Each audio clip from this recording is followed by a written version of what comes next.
Intellectual property rights are one important element of the WTO rules, and joining the WTO and adopting the laws necessary to meet its requirements will help Russia create an environment conducive to growth and investment. Indeed, IPR rights are a fundamental feature of a modern, competitive economy.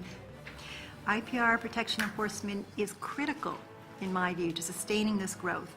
Without it, the internet economy, including emerging cloud-based services, will be a lost opportunity. I'm a strong believer that IP can and must be protected in the digital age. This requires a strong legal foundation supported by dedicated government resources and vigorous and sustained enforcement actions. Important international coordination is no substitute for strong national laws and domestic enforcement. We are seeing over the past several years an explosion in sanctioned, legitimate offerings that are extremely popular in music, movies, television, games, books, even software distribution online. And one of the reasons we have that is that there is the ability for the content owners to police their content online and the obligation of online service providers to take down content when it is infringing. Our view is that intellectual property enforcement on the web works best when there is shared responsibility between the owners and the intermediaries. The owners are the only ones who know who they've licensed their own content to, so they're in the position to identify infringement. So we think the responsibility is with them to identify infringement and to give us notice, or intermediaries notice, when they find the infringement.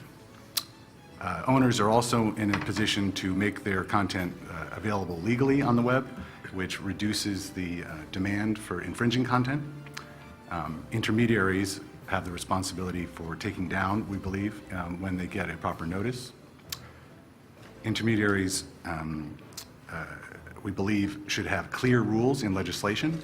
So I think the more we try to commercialize the content turnover in the internet, the more piracy we'll face.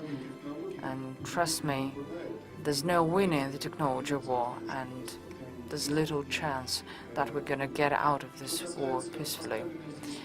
We cannot protect authored content today using means that were created and invented for protecting paper-based content. And no matter what we say in the course of this discussion, it's not going to change things. Unfortunately, the trend is inevitable. The traditional copyright framework will continue falling apart.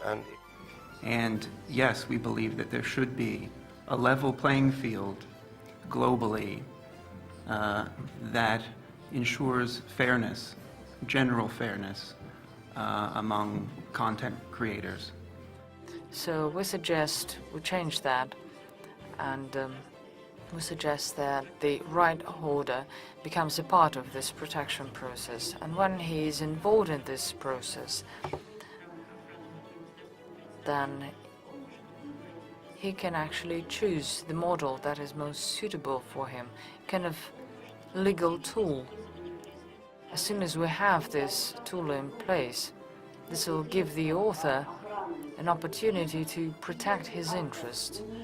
And if the author doesn't want to use this tool, or he prefers to ignore it, it means that he doesn't care about his content. Then users could do whatever they want with it in the internet. We'll have to keep an open mind and be willing to question conventional wisdoms, to experiment and to work with those who have new ideas. But at the same time, the ideology of three must be debunked. It is not a sustainable business model for creators and the thousands of people who work in the creative sectors anymore than it is for the internet service providers and intermediaries.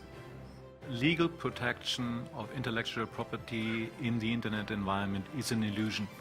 If you actually focus on this aspect, you are pretty much lost. I think there is no way that we're going to stop piracy, so I think that we have to compete with free by feels free.